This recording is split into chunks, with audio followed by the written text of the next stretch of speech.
발음에 따라서 칼빈이라고 하기도 하고 깔뱅이라고 하는 분이 직접 우리 장로교를 시작하지는 않으셨습니다마는 이 칼빈 소위 그 칼빈주의가 우리 장로교의 어떤 토대 기초와 같은 그러한 시작이 되었던 것은 사실인 것 같습니다. 칼빈주의의 5대 교리라고 하는 것이 있는데요.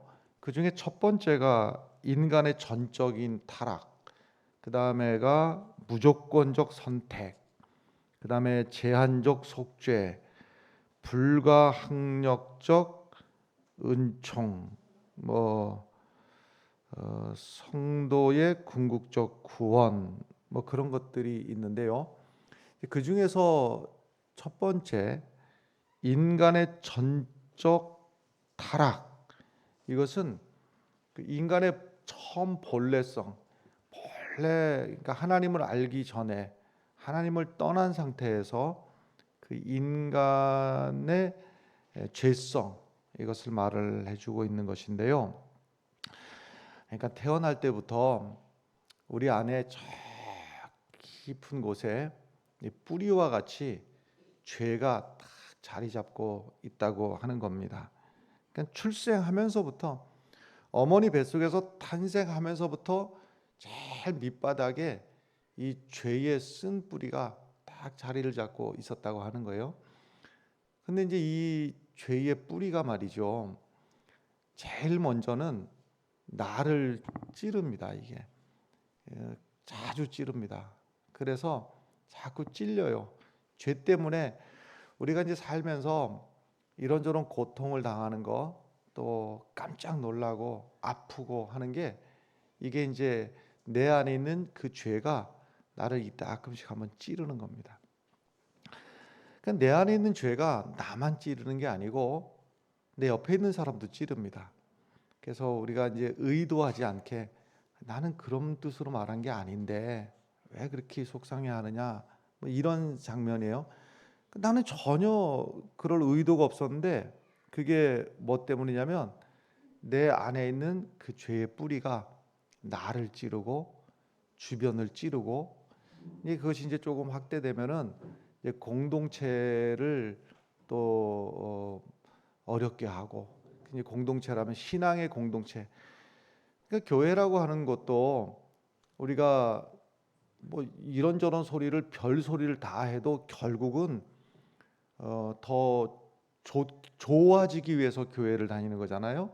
말하자면 기쁨이라든지 평안이라든지 또는 회복이라든지 축복이라든지 하여튼 좋아지려고 교회를 다니는데, 그 모여가지고 어떤 경우에는 또 서로 막 공격하고 또 서로 미워하고, 왜 그런가 하면 내 안에 있는 죄가 나도 모르게 나를 찌르고 서로를 찌르고. 가족이라고 하는 게 세상에 생각해 보면 얼마나 귀한 존재입니까? 우선 부부만 하더라도요. 아니 이 세상에 이 많은 사람들 가운데서 엄밀한 의미에서 부부는 남이거든요. 세상에 이 지구상에 이렇게 많은 사람 가운데서 남인데 한 집에서 한 방에서 이게 얼마나 참 기가 막히고 소중한 존재입니까? 생각해 보면요. 옆집 사람하고 그렇게 살 수 있겠어요? 그런데 옆집 사람이나 우리 집에 있는 사람이나 어차피 남이었거든요. 근데 이 한 집에서 이렇게, 그것도 하루 이틀도 아니고 같이 늙어가고, 이게 얼마나 귀한 존재. 자녀도 그렇지요. 똑같은 자녀라고 해서 다 그렇지 않잖아요. 내게 주신 자녀 얼마나 귀한데. 근데 내 안에 있는 이 죄의 뿌리가 말이죠. 나만 찌르는 게 아니라 그렇게 귀한 가족들도 찌릅니다, 서로요. 내 의도하지 않은, 난 전혀 분쟁하고 싶지 않고 다투고 싶지 않지요. 나도 모르게 그렇게 되는 거예요. 그래서 서로 부부간에 찌르고, 심지어는 부모를 찌르고 자식을 찌르고, 또 반대도 부모에게 찔림을 받고 자식에게 찔림을 받고. 이것이 인간의 전적 타락, 하나님을 떠난 인생이 살아가는 그 상태인데, 오늘 우리가 읽은 이 말씀이 지금 하나님을 떠난 인생들이 어떤 상황인가 하는 것을, 그리고 어떻게 하면 이것을 회복할 수 있는가를 잘 설명해 주고 있는 게 이사야서 64장 말씀인데요. 이 이사야서 64장의 말씀의 이 배경이 이스라엘이 굉장히 지금 어려운 상황에 있습니다. 어떤 어려운 상황인가 하면 이제 나라가 망해가지고 바벨론에 포로로 끌려가게 되거든요. 근데 이제 나라가 망하는 과정 속에서 이제 3차에 걸쳐서 바벨론이 이제 예루살렘을 침공하게 되는데, 그 3번에 걸친 공격 속에서 예루살렘 성벽을 다 무너뜨려 버립니다. 그러니까 정치적으로 이 예루살렘 성이 다시 규합될 수 있는 근거를 없애기 위해서 예루살렘 성벽을 다 무너뜨려 버립니다. 그리고 이제 신앙의 중심이 어디냐면 예루살렘 성전이거든요. 예루살렘 성전을 불질러 버리고, 그래서 불지르니까 탈 건 다 타버리고, 또 이제 돌로 세운 벽 같은 것들도 다 무너뜨리고, 그래서 정치적으로도 다시 회복될 수 있는 근거를 없애버리고, 종교적인 그 어떤 규합점도 다 없애버리게 돼요. 그래서 이제 바벨론의 포로로 끌려가서 몇 년을 지내게 되는가 하면 70년을 포로 생활을 하는데, 여러분 70년을 고향 땅 떠나서, 내가 살던 집 떠나서 방치됐다고 생각을 해봐요. 기가 막힌 상황이거든요. 근데 70년을 포로 생활했는데 다행스럽게도 기적이 일어나서 그 포로 생활에서 돌아올 수가 있게 됐어요. 그 기적이 무엇인가 하면, 지금 이스라엘이 포로로 끌려간 것은 바벨론에 끌려갔는데, 그 바벨론 제국이 새로 이제 커가는 페르시아 제국에 의해서 바벨론 제국이 망합니다. 그리고 이제는 세계 패권을 누가 가지게 됐는가 하면 페르시아 제국이 이제 전 세계 패권을 가지게 되는데, 그 페르시아 제국의 첫 번째 왕이 성경에 나오는 이름으로 하자면 고레스라고 하는 왕이 이제 칙령을 내리는 겁니다. 자, 바벨론에 지금까지 포로로 끌려와 있던 유대 민족뿐만이 아니라 각 나라 다 모두가 다 고향으로 돌아가도 좋다. 이거 하나님의 은혜죠. 그래서 하나님의 은혜로다가, 물론 이제 정치적으로는 고레스의 결단이었고, 이것이 신앙적으로 해석하면 하나님의 은혜인데, 근데 이제 고향 땅으로 예루살렘으로 돌아왔는데, 돌아와서 보니까 눈 뜨고 볼 수가 없는 거죠. 그러니까 70년 동안 방치돼 있는데, 그 70년 사이에 그 무너졌던 성은 그대로 무너진 대로 있고, 그 다음에 성전도 무너진 그대로, 불탄 대로 그대로 다 무너져 있고, 그 다음에 70년 전에 살던 집도 무너져 있고, 밭은, 여러분 밭이나 논이나 70년을 방치했다고 한번 생각을 해봐요. 이게 농사 지을 수가 없는 땅이에요. 이게 그러니 뭐 집이 있는 것도 아니고, 무슨 먹고 살 만한 직장이 있는 것도 아니고, 어디 근거를 의지할 만한 데가 하나도 없는 그 상태가, 그게 이제 오늘 우리 읽은 말씀 중에서 10절의 말씀에 이렇게 기록이 되어 있는데, 주의 거룩한 성읍들이 광야가 되었으며, 이게 성이라고 볼 수가 없어요. 광야, 버려진 땅 같은 거예요. 시온이 광야가 되었으며 예루살렘은 황폐하였나다. 이게 지금 이제 포로 생활에서 돌아와서 본 상황이 지금 이제 이런 상황이었다 하는 겁니다. 유대인들이 성전에 대해서는 굉장히 의미를 부여하고 있었거든요. 이 성전이라고 하는 것이 우리가 특별히 하나님 앞에 선택받은 민족으로서 이 성전은 하나님이 여기 임재하시는 곳이다. 그 의미가 대단했는데, 그 성전마저도 무너져 버렸다 이 말이에요. 그러니까 기가 막히게, 한마디로 성전이 무너졌다는 것은 다 무너진 겁니다. 뭐 그 말 한마디로 나머지는 갖다 붙일 것도 없이 내 인생 다 무너졌다 이렇게 되는 겁니다. 그래서 여기서 지금 이사야의 관심은 무엇인가 하면, 지금 이러한 상황 속에서 우리가 어떻게 하면 회복될 수 있을까? 어떻게 하면 하나님의 은혜를 덧입고 회복될 수 있을까인데, 그 이제 3절의 말씀이 보면 이렇습니다. 이것이 이사야의 관심인데, 3절 말씀 보면 주께서 강림하사. 그러니까 이사야가 지금 이 기가 막힌 상황에서 우리가 어떻게 하면 회복되고 어떻게 하면 다시 부흥의 시대를 만날 수 있을까? 시작이 어디부터인가 하면 주께서 강림하셔야 된다. 이 척박한 환경 속에, 이 기가 막힌 나의 삶 속에 주님이 오셔야 되고, 주님이 개입하셔야 되고 주님이 간섭해 주셔야 됩니다. 주님이 강림하셔야지 여기서 뭔가 시작이 될 수 있습니다. 우리 힘으로다가는 다시 일어설 수 있는 힘이 없고 하나님이 개입하셔야 되고 하나님이 강림하사 그다음에 우리가 생각하지 못한 두려운 일을 행하시던 그때의 옛날 얘기죠. 이거 지금 여기에 지금 이제 옛날 생각하는 겁니다. 옛날에 그런 일이 있었듯이 옛날에 그런 일이 뭡니까? 애굽이란 나라에서 종살이 할 때에 도대체 애굽에서 스스로는 출애굽하거나 애굽을 빠져나오거나 거기서 독립할 능력이 없는데 하나님이 개입하신 것이죠. 그래서 하나님이 개입하셔가지고 이제 바로가 전혀 동의하지 않으니까 하나님이 10번의 재앙을 바로에게 내리셔가지고 그 재앙 이것이 하나님의 이제 그 강권하심인데 그 10번의 재앙 중에서 다시 반복하다가 마지막에는 이제 완전히 결정타를 날린 것이 모든 집에 사람이든 짐승이든 할 것 없이 첫 번째 난 장자 첫 번째 것은 다 죽어가는 이제 일이 있었죠. 그래서 이제 바로가 두 손 두 발 다 들고서는 이제 하나님 앞에 이제 항복하고서는 이스라엘이 출애굽을 하게 되었는데 이스라엘 백성들이 애굽에서 다 나갈 때에 바로 마음이 또 바뀌었어요. 그래가지고서는 안 되겠다 다시 잡아봐라. 그래서 이제 이때가 홍해를 앞에 두고 있을 텐데 앞에는 홍해가 다 가로막혀 있고 뒤에는 애굽의 군사들이 막 쫓아오고 출애굽할 때 얘기죠.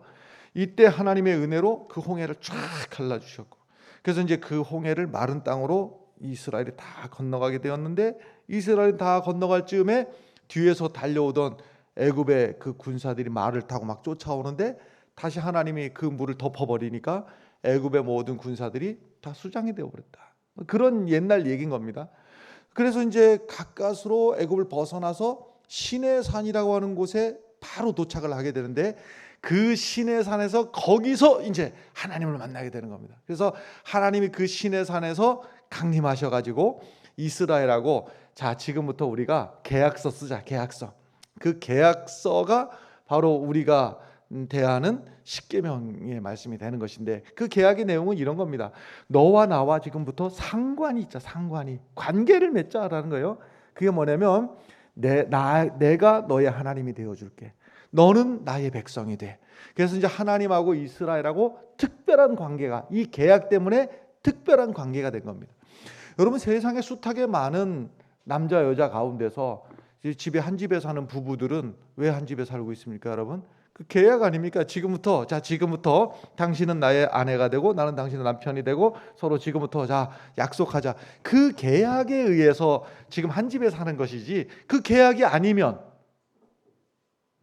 같이 살 이유도 없고 남이에요.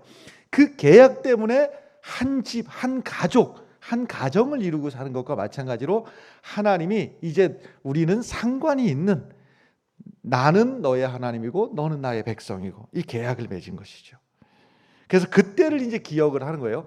다시 1절 말씀 앞으로 다시 오게 되면 원하건대 주는 하늘을 가르시고 강림하셔서 주 앞에서 산들이 진동하기를 이 권능의 하나님이 전능하신 하나님이 오늘 우리가 있는 이 삶의 자리에 지금 내가 때로는 눈물을 흘리고 때로는 내가 한숨 짓고 때로는 내가 아무것도 할 수 없어서 무기력한 이 삶의 자리에 주님이 여기 개입하시기를 강림하시기를 이렇게 이제 기도하고 있는 것입니다.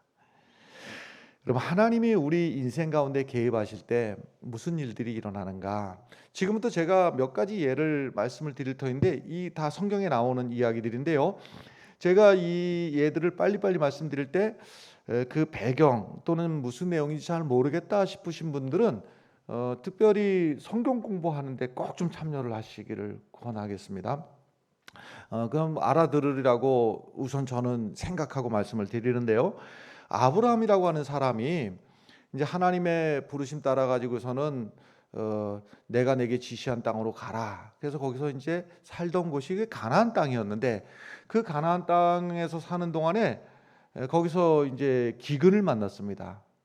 그래서 먹고 살 수 있는 재간이 도저히 없어서 아브라함이 어디로 갔는가 하면 애굽이라고 하는 곳에 이제 가게 되는데 그 애굽을 가면서 걱정이 됐어요. 뭐가 걱정이 됐는가 하면 자기 아내가 너무 예뻐서 걱정이 됐어요. 왜 그런가 하면 지금이야 이제 법이 사회의 이 그 기본 틀을 지켜주고 있습니다만은 그때는 뭐 법이 그렇게 잘 작동이 되지 않던 때이기 때문에 아내가 안 이쁘면은 걱정을 안 했을 텐데 아내가 이쁘니까는 남이 뺏어가는데 내 아내만 뺏어가면 좋겠는데 나를 죽이고 뺏어갈까 봐 이게 걱정이 되는 것이죠. 그래갖고서 이제 내려가면서 가는 동안에 여보 내 걱정이 있어. 뭐가 걱정입니까 여보? 당신이 너무 이뻐서 걱정이야. 그래서 남들이 나를 죽이고 당신을 뺏어갈까 봐 내가 걱정인데 우리 이렇게 하자. 나를 남편이라고 하면 사람들이 나를 죽이고 될 거야. 그러니까는 남편이라고 하지 말고 나를 그냥 오빠라고 해. 오빠라고. 그러면은 죽이지는 않고 당신만 뺏어가면 되잖아. 세상에 뭐 이렇게 시시한 사람이 다 있어요. 하여튼 그래갖고 이제 가던 중에 아니나 다를까 애굽에 갔더니만은 애굽의 왕이요 딱 보니까는 예쁜 거예요. 그래갖고서는 그냥 아브라함의 아내를 덜커덕 데리고 가버렸어요. 그러면서도 또 이 아브라함도 또 사람도 또 속도 좋아요. 데리고 가라고 내 동생이라고. 이래고서 이제 여러분 이 위기의 때 이 시시한 사람 아브라함 시시한 자기 아내마저도 지키지 못하는 이 가정에 절대적인 위기가 온 여기에서 그 밤에 하나님이 개입을 하시는 거예요. 개입하셔 가지고서는 여기서 이제 그 바로와 그 집에 재앙을 내려버리는 거예요. 지금 잘못은 누가 했는가 하면서 사실은요 거짓말한 거 누가 거짓말했냐면 아브라함이 거짓말했고 아브라함 때문에 이 지경 됐고 아브라함이 무능력해가지고 자기 가정도 못 지키고 문제는 아브라함 때문에 시작된 일인데 하나님이 재앙을 누구의 집에 내렸다고요? 바로의 집에 재앙을 내려버려요. 그래가지고 바로로 하여금 깨닫게 하시고 이게 아니구나. 그래서 하나님이 개입하셔서 이 연약한 가정을 지켜주시고 이 시시한 남편도 지키지 못하는 이 아내를 하나님이 지켜주시고 그러니까 하나님이 개입하시면 우리가 때로는 무능력해도 우리가 형편없어도 하나님이 개입하시면 우리가 살 길이 열려지더라 말이에요. 아담과 하와가 하나님을 등 돌리고 말이죠. 우리 한번 우리 힘으로 한번 살아보자. 꼭 하나님의 도우심을 입어야 되겠나.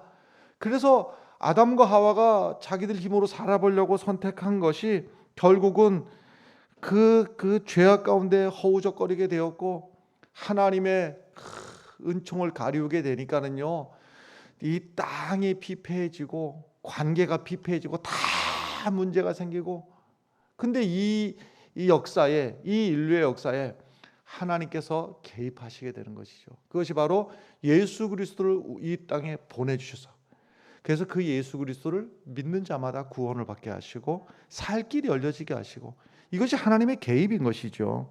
모든 사람들로부터 손가락질 당하던 여인이 있었어요. 사마리아에 살고 있는 그 수가성이라고 하는 곳에 한 여인이 살고 있었는데 모든 사람들이 다 손가락질하고 수군대고 저 여자는 말이야 지금 살고 있는 사람이 남자가 지금 몇 번째인지도 몰라 네 번째인지 다섯 번째인지 아마 그렇게 되는데 저 여자 이상한 여자 아니야? 남편이 말이야. 근데 지금 살고 있는 남편도 정상적인 남편은 아닌 것 같아. 여러분 이 지경 되니까는 그 조그마한 마을에서요 사람들이 손가락질하고 오죽 외로웠으면 말이죠. 사람들 눈을 피해 가지고 물을 기르러 가는데 그 정오에는 사람들이 안 움직이거든요. 뜨거워서요. 근데 그 정오에 물을 기르러 왜냐하면 남들의 말이 무섭고 손가락질이 무섭고 남들의 눈빛이 무서운 이 여인 이 불쌍한 여인. 근데 그 여인의 삶에 예수 그리스도께서 개입을 하시게 되니까 예수 그리스도를 만나고 나서 이 여인이 자신감을 회복하게 되고 삶의 소망을 얻게 되고 남들로부터 피해 다니던 여인이 오히려 뛰어다니면서 사람들에게 내가 메시아를 만나노라 사람들에게 자기를 드러낼 수 있는 삶이 완전히 예수를 만나기 전과 예수를 만난 뒤는 완전히 다른 삶이 되어버리고 말았어요. 38년 동안 병들어 누워있던 사람이 있었어요. 오랜 세월 질병으로다가 사람이 38년 동안 누워있다 보면은요 마음속에 남는 거라고 뭐만 남는가 하면요 섭섭함만 남고 그리고 패배감만 남고 나는 정말 나는 아무것도 할 수 없다 그럴 수밖에 없게 되는 거예요. 근데 38년 동안 좌절감에 있었던 원망만 차 있는 38년 된 이 병자에게 예수님께서 찾아오셔서 내가 낫고자 하느냐, 예수님이 간섭해 주시고 물어주시고 예수님께서 네 자리를 들고 일어나 걸으라 주님께서 말씀하실 때 그 인생이 38년 된 그 병으로부터 해방되어서 새로운 삶을 살게 되더라 말입니다. 뭐 한둘이 아니죠. 베드로라고 하는 사람이 인간적으로다가는 참 의리가 있는 사람이에요. 예수님께서 이제 죽으시고 십자가를 지시고 이런 얘기를 할 때 이제 제자들이 다 실망하게 되는데 베드로가 이 말이 난 진심이었다고 생각을 하는데요. 예수님, 다 주를 버리고 도망갈지라도 나는 주님을 마지막까지 지키겠습니다. 참 의리가 있는 사람이에요. 그런데 그 말은 진심이었으나 그러나 정작 예수님이 마지막 죽는 자리에서 재판을 받으시고 고초를 당하시는 그 과정 속에서 옆에서 조그마한 하인 여자아이가 베드로에게 당신도 예수 저 사람 따라다녔던 것 같은데 처음에는 아니라고, 나 그런 적 없다고. 자기도 모르게 사람이요, 자기도 모르게 엉겹결에 이렇게 거짓말하게 되는 경우가 있죠. 근데 누군가가 또 물어봐, 맞는데 예수님 따라다니면서 맞는데 하니까 아니야, 나는 결단코 맹세하건대 내가 저 예수를 따라다니. 근데 여러분 그것을요 예수님 안 듣는 자리에서 자기도 모르게 엉겹결에 거짓말한 게 아니라 이 자리로 말하자면 예수님이 이 앞에서 이제 재판을 받는 때 예수님 등 뒤에서 지금 일어난 일이거든요. 그러니까 내가 지금 하는 이 말이 얼마나 예수님에게 민망하고 부끄러운 얘기예요. 내가 하는 소리 예수님 다 들었다고요. 근데 세 번째로 맞는데 당신 예수 따라다니는 거 맞는데 하니까는 내가 저주하건대. 누구를 저주해요? 예수를 저주하건대. 난 예수 따라다닌 적 없어. 난 저 사람하고 한패 아니야. 그리고 나서 얼마나 후회스럽고 스스로 생각해도 민망하고 창피하고 도대체가 막 땅 파고 들어가고 싶고 막 얼마나 자기가 한심했을까요? 그런데 이 베드로에게 말이죠, 무슨 일이 있었어요. 무슨 일이 있었는데 이 사람이 딴 사람이 됐어요. 그렇게 시시하고 그렇게 참 비겁했던 이 베드로가 말이죠, 다른 사람이 됐어요. 어떻게 됐는가 하면 대제사장 안나스와 가야바와 대제사장 문중들이 다 있는 자리에서, 그러니까 한마디로 해서 모든 권력자들이 다 있는 데서 베드로에게 엄히 경고를 하는 겁니다. 너 말이야, 예수의 이름으로 말하지도 말고 가르치지도 마라. 이 얘기는 뭐냐면 예수를 입에 올렸다가는 너는 죽음이야. 그런데 거기다 대고 베드로가 눈을 똑바로 뜨고 말이죠, 베드로를 협박하는 그들에게 뭐라고 하는가 하면 하나님 앞에서 너희 말 듣는 것이 옳은지 하나님 말씀을 듣는 것이 옳은지 한번 생각해 보자. 너희들 말을 듣는 것이 옳은지 하나님 말을 듣는 것이 옳은지 판단하라. 우리는 나는 말이야, 내가 보고 들은 것을 말하지 않을 수가 없어. 담대하게 이렇게 말. 사람이 달라졌어요. 왜 달라졌습니까? 그 비겁하고 시시했던 그 베드로에게 누가 오셨다?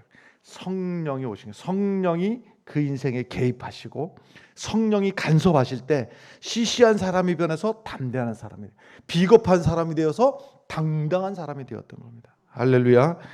바로 이렇게 우리 인생에 말이죠, 우리 본래성으로 말하자면 우리는 죄악 가운데서 나를 찌르고 나도 모르게 남을 찌르고 제일 가까이 있는 사람부터 찌르기 시작하는 것이 우리의 본래 인생이었는데, 그대로는 나도 괴로워서 못 살고 내 주변에 있는 사람도 괴로워서 못 사는 거예요. 이대로다가는요 어떻게 하면 됩니까? 하나님이 내 인생에 개입하셔야 되고 그 하나님을 모셔드려야 되고 그 하나님을 내 마음으로 내 입술로 나의 하나님이라고 나의 주님이라고 모셔드려야 되고 인정해야 되고. 할렐루야. 예수님이 제자들하고 함께 여리고라고 하는 곳을 이렇게 지나가시는데 거기 바디메오라고 하는 소경이었어요. 소경, 시각장애죠. 눈에 보이는 게 없으니까는 큰 소리로 할 수밖에 없었어요. 왜냐하면 눈이 안 보이니까 예수님이 여기 있는지 가까이 있는지 알 수가 없으니까는 내 의사를 전달하기 위해서는 다윗의 자손이여 나를 불쌍히 여기소서 막 소리를 질렀다고요. 그러니까 옆에 있는 사람들이 야 시끄럽다 막 소리를 지르니까 시끄럽다고 사람들이 그랬어요. 그런데도 불구하고 사람들이 시끄럽다고 면박을 주는데도 불구하고 더욱 큰 소리로 외쳐 가로되 다윗의 자손이여 나를 불쌍히 여기소서 소리를 질렀단 말이에요. 그랬더니만 주님이 오셔서 가라 내 믿음이 너를 구원하였느니라. 여러분 이 말씀을 우리가 기억해야 됩니다. 우리가 살다가 내 힘 가지고 안 되고 이거는 내 인생을 이대로다가는 살 수는 없는데 내 힘으로다가는 어떻게 할 수 있는 재간도 없고 그럴 때 이 말씀을 기억하셔야 돼요. 내 믿음이 너를 구원하였느니라. 그것은 바디메오에게만 주셨던 말씀이 아니라 오늘 우리에게 주시는 말씀이기도 한 겁니다. 내 믿음이 너를 구원하였느니라. 주님 나를 불쌍히 여겨주십시오. 내 인생에 개입하십시오. 주님이 필요합니다. 주님이 내 인생에 강림해 주십시오. 이 간절한 믿음을 보시고 내 믿음이 너를 구원하였느니라. 요한계시록 3장 20절의 말씀에 보면 볼지어다 내가 문 밖에 서서 두드리노니 주님께서 우리의 문 밖에서 두드리노니 누구든지 내 음성을 듣고 예수님의 음성을 듣고 마음의 문을 열면 내가 그에게로 들어가 그와 더불어 먹고 그는 나와 더불어 먹으리라 그랬어요. 그 예수님을 우리가 받아들여야 돼요. 마음의 문을 열고 초청하면 그 주님께서 우리로 하여금 풍성한 삶의 자리로 인도해 주신다. 오늘 본문 5절 말씀 뒤쪽에 보면요, 우리가 범죄함으로 주께서 진노하셨사오며, 우리가 범죄했기 때문에 주님 진노. 지금 예루살렘이 이 지경이 된 거 그저 역사 속에서 이러다 저러다가 우연히 된 게 아니고 우리가 하나님 앞에 범죄했기 때문에 하나님의 진노가 임하였고 그 진노로 말미암아서 지금 삶이 이렇게 황폐하게 되었다. 예루살렘이 성벽도 무너지고 성전도 무너지고 이 지경이 된 것 하나님의 진노하셨기 때문이고 이 현상이 이미 오래되었사오니 우리가 어찌 구원을 얻을 수 있으리까. 여러분 이 갈급함이 우리의 기도가 되어야 되고 우리의 호소가 되어야 되는 겁니다. 이스라엘 백성들이 죄를 범했기 때문에 하나님의 진노를 받게 되는데요, 하나님의 진노 중에서 제일 큰 진노가 무엇인가 하면요, 하나님의 얼굴을 돌려버리시는 겁니다. 하나님께서 본래 그 아론과 그 제사장들, 이제 아론을 비롯한 제사장들을 통해 가지고서는 그 이스라엘을 축복하라고 하는 축복의 기도가 이것이 민수기 6장에 나오는데 이런 내용이에요. 여호와는 그의 얼굴을 내게 비추사, 하나님의 얼굴을 우리 쪽으로다가 비춰주실 때 이것이 은혜요, 이것이 축복의 시작인데, 그래서 여호와는 그의 얼굴을 내게 비추사 은혜 베푸시기를 원하며 여호와는 그 얼굴을 내게로 향하여 드사 평강 주시기를 원하라. 하나님의 얼굴빛이 내게로 향하면 하나님이 주시는 것이 평안이 있고 축복이 있기 마련인데, 반대로다가 우리가 하나님 앞에 범죄하면 하나님이 얼굴을 돌려버리신다. 그러면 우리 삶은 이렇게 피폐해지고 어려워지고 고통 가운데 처하고 다툼이 생겨나고 걱정 근심이 끊이질 않고 이렇게 된다는 것이죠. 여러분 그 기원전 200년 전쯤에 히포크라테스라는 사람 들어봤습니까? 예.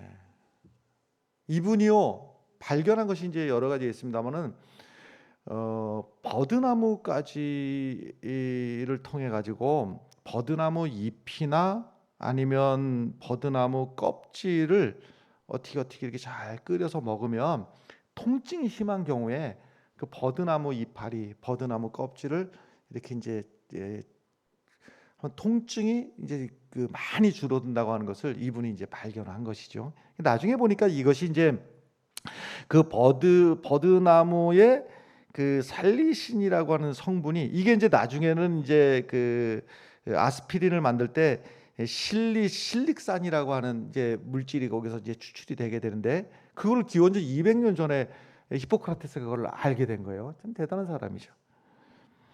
그러고 나서는 이제 그 1800년대까지 버드나무가 진통 해열제로다가 이제 사용이 계속 이제 되었었고, 그다음에 이제 독일의 호프만이라는 분이 있었는데 그분 아버지가, 이분도 이제 의학 쪽에 계신 분인데 이 아버지가 관절염으로다가요, 류마티스 관절염으로 아주 한 걸음 걸으려면 막 눈물이 줄줄 나올 정도로다가 그 통증이 있었는데 이 호프만이라는 분이 1897년에 그 버드나무에서 실리실릭산이라고 하는 그것을 이제 추출을 하는데 성공을 해요. 그래갖고 그것을 통해서 자기 아버지부터 이제 그 류마티스 관절염의 통증 가운데 있는 것을 갖다가 이제 치료를 하게 되고, 그런데 이제 그 다음에 여기서 이제 1900년에 이제 바엘사라고 하는 의학 회사에서 여기서 아스피린을, 참 인류에서 이 아스피린을 만난 것은요 정말 축복 가운데 하나인데, 그래서 이제 그런 연유 속에서 이제 바엘사에서 아스피린을 만들게, 아스피린 조그마한 약 아닙니까? 그런데 이제 그 1948년도 우리나라로 마저 해방된 지 얼마 좀 지났을 때 캐나다에 있는 로렌스라고 하는 의사가요 희한한 생각이 번뜩 난 겁니다. 그러니까 그 무슨 생각이 났는가 하면 지금 나한테 아스피린 처방을 받은 사람들만 한정해서 생각해 보니까 그 리스트가 있잖아요. 아스피린 처방 받은 사람들은 이 사람 중에서 400명 중에서 단 한 명도 심근경색에 걸리질 않아. 통계상 보니까, 그러니까 아스피린 이제 통증 때문에 아스피린을 처방해 준 건데, 그 처방받은 사람들은 단 한 명도 심근경색에 걸리지 않는다는 것을 발견을 해내게 되죠. 그러니까 이제 이것이 이제 1982년도에 영국의 양리학자 존 벤이라고 하는 분이 이제 아스피린이라고 하는 것이 그런 효능이 있다고 하는 것을 이제 이것을 그 논리 구조를 연구를 완료를 하게 됩니다. 그래서 1982년도에 양리학자 존 벤이라고 하는 분이 그 논문으로 노벨상을 받게 되죠. 자, 그런데 지금 이제 이 긴 얘기를 제가 왜 드리는가 하면, 우리 혈관 밑에 이 지방 덩어리가 이렇게 이제 그 혈관 가까이에 있다가 이게 어느 순간에 확 터져 가지고서는 혈관 안으로다가 확 밀려 들어오면, 뭐 그 중간의 과정은 뭐 굳이 이 시간에 설명 안 하겠습니다만 혈관이 막혀버리는 거예요. 혈수판끼리 서로 붙어버리는 겁니다. 그래서 혈관이 콱 막혀버리면 무슨 일이 생기냐, 별일이 생기는 것이죠.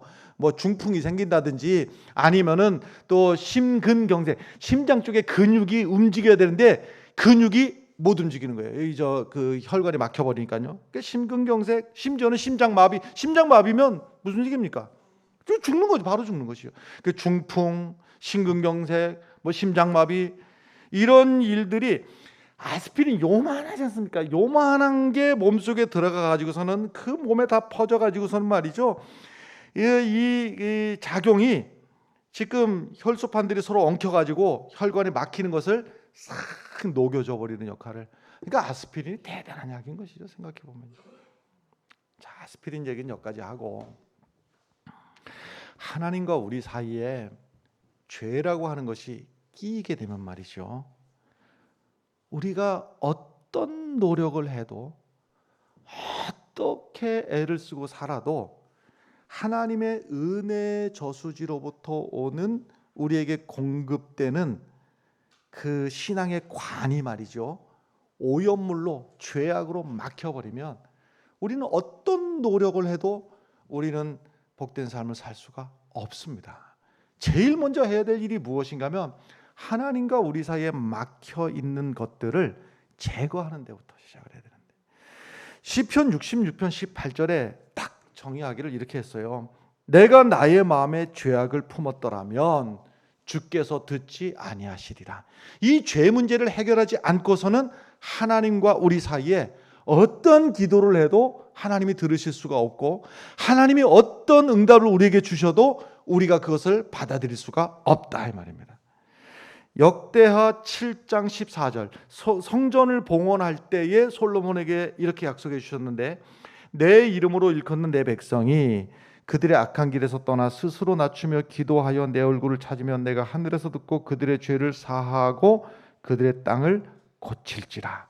악한 길에서 떠나서 스스로 낮추고 기도하면 하나님께서 죄를 사해 주시고 그 땅을 고쳐 주시리라 하는 겁니다.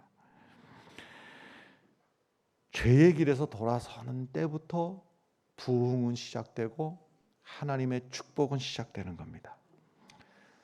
우리가 늘 마음속에 바라는 것이 있잖아요. 참 뭐든지 내 생각대로 참 됐으면 좋겠다. 근데 좀 심각하게 생각을 해야 됩니다, 여러분. 내 생각대로 되면 좋겠다. 내 생각대로 되는 게 축복이다. 그렇지 않은 경우들이 참 많습니다. 내 생각대로 되는 게 복이라고 우리가 생각을 해요. 그런데 내 생각대로 안 되는 게 복인 경우들도 많이 있습니다.